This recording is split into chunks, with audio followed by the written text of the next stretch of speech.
السلام عليكم، اهلا ومرحبا بكم في قناتي قناة فاطمة زهرة ياسين. كي دايرين؟ لاباس عليكم؟ بخير؟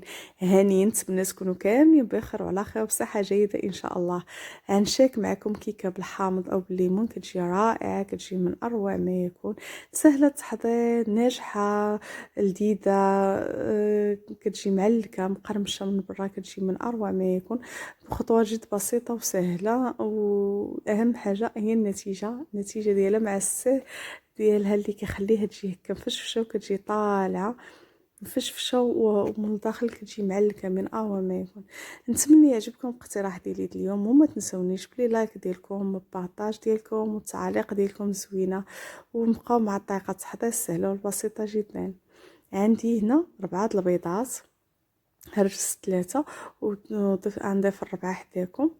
هنا ضروري البيض خصو يكون بدرجة حرارة المطبخ. غنضيف السكر، عندي كاس ونص ديال السكر، ودائما هذاك نصف كاس اللي كنزيدوه كيكون عنده علاقه بديك الحامضه. الا كانت الحامضه كبيره كنديرو نصف كاس، كانت الحامضه شويه صغيره كنديرو ربع كاس ثلث كاس، كيبقى على حسب هذاك السكر اللي زيدو على حسب الحامض.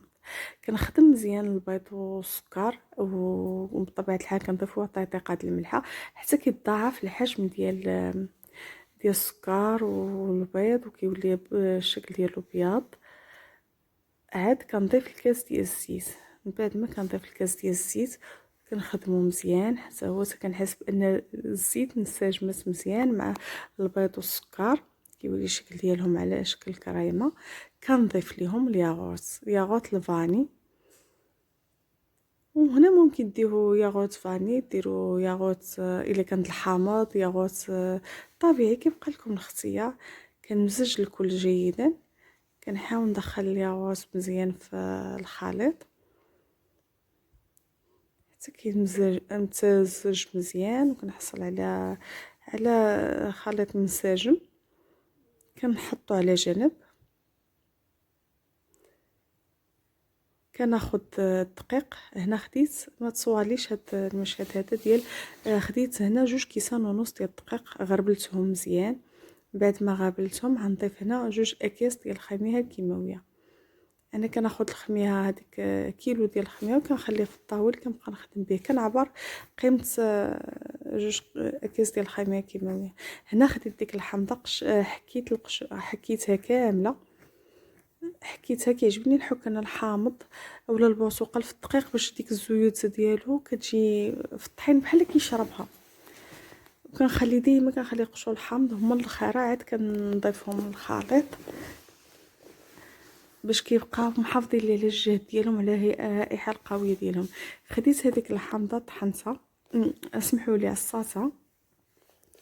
من بعد ما عصاتها عطاتني هاد الكميه هذه ديال العصا، كميه لا باس بها، نصف كاس. من هنا غادا نضيف، غنسبق الدقيق هو الاول، الدقيق والخميره الكيماويه، غنبقى نضيف شويه بشويه. ممكن الكيكه تخدموها غير بالذهب اليدوي، ماشي ضروري ديروا الذهب الكهربائي، غير بالذهب اليدوي او غير بيدكم ما كطلع الكيكه مخيه.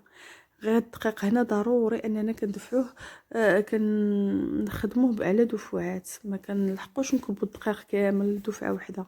وهنا انا قلت 2 كيسان ونص، ممكن نوصلوا حتى 3 كيسان، كيبقى على حسب النوع ديال الدقيق، وعلى حسب حجم البيض، وعلى حسب العصير اللي خرجت لينا الحامض.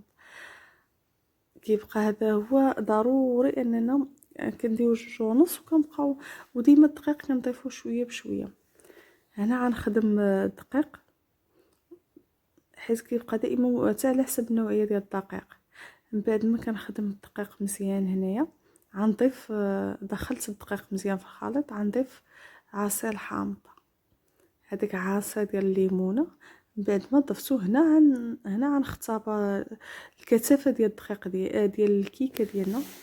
هنا الكثافه ديالها هنا جاتني هي هذيك، مع نزيد ليها حتى معلقه ديال الدقيق. وانتم كيبقى عينكم ميزانكم. هنا الا لقيتوها من بعد ما زدتوا الحامض انها جاتكم خفيفه، زيدوها واحد المعلقه ديال الدقيق. غنحطها على جانب، وغادي نجيب هنا واحد المعلقه ديال السكر، غادي نضيف ليها.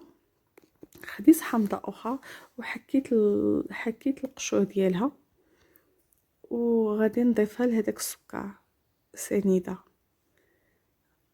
هاد الخطوه هادي ممكن تستغناو عليها، ممكن تستغناو على السكر سنيده ديو في بلاصتو الكوك. انا كندير اما الكوك يا اما سكر سنيده. كناخذ القالب هنا، انا كان الجو بارد بزاف والزبده بارده، القالب بارد، فضلت نخدم بيدي باش تذوب لي الزبده ونتاكد بان القالب مدهون مزيان، حيت القالب خصو يكون مدهون مزيان باش حتى الكيكه كتطلع مزيان. بعد ما دهنتها مزيان على هذا الشكل هذا غادي نلبسها بهاد الحبيبات السكر هما والحامض. ممكن تعوضوا بالكوك او ممكن ديروا غير الدقيق الا ما بغيتوش ديروا السكر.